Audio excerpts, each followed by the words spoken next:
SCO News avec Numéricable. Numéricable, montez en puissance.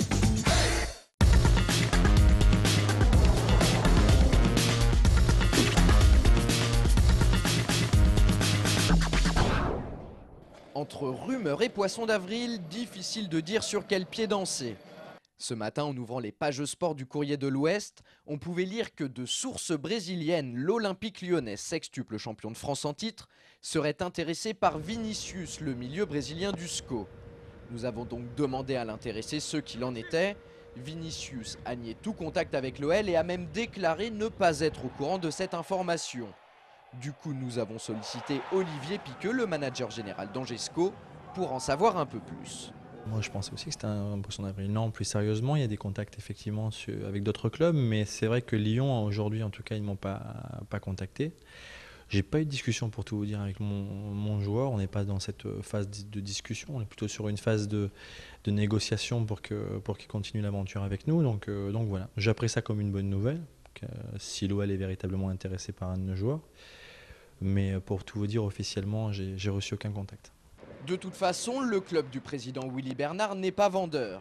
Et si c'était le cas, il faudrait déjà que Vinicius, prêté à Angers cette saison, s'engage pour de bon avec le SCO. C'est ce à quoi travaillent en ce moment les dirigeants angevins qui espèrent lever l'option d'achat de 3 ans auprès du fonds d'investissement brésilien auquel appartient le joueur. Au niveau des termes du contrat de Vini et du joueur, tout est bien avancé. Après, c'est la négociation avec le club et le propriétaire. Donc voilà, là c'est cette deuxième phase.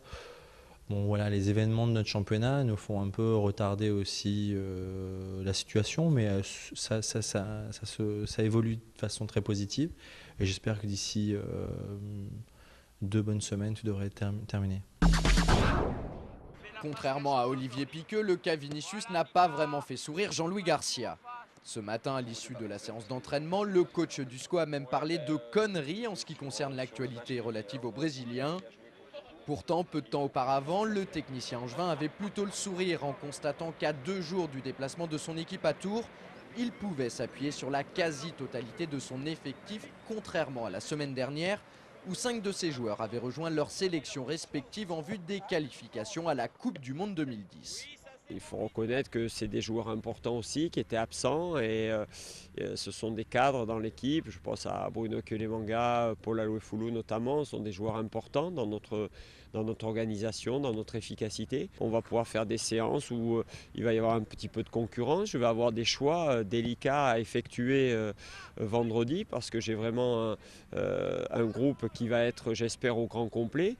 Donc voilà, il y a une émulation qui se crée, il y a une certaine concurrence. L'autre bonne nouvelle, c'est le retour à Angers de Deli Saou après 3 semaines de rééducation intensive au centre de Cabreton.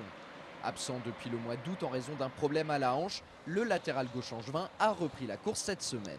Pour moi, c'est un renouveau. J'ai l'impression, entre guillemets, de revivre. Le football, c'est ma passion, c'est ma vie. Donc le fait de pouvoir recourir, de retrouver le groupe, même si je ne suis pas à l'entraînement, de revoir les copains, ça me fait super plaisir.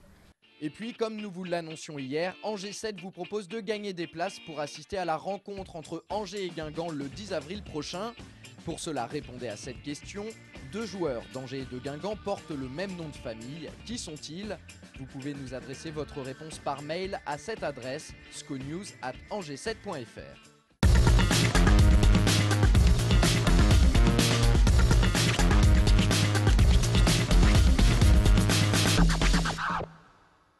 SCO News avec Numéricable.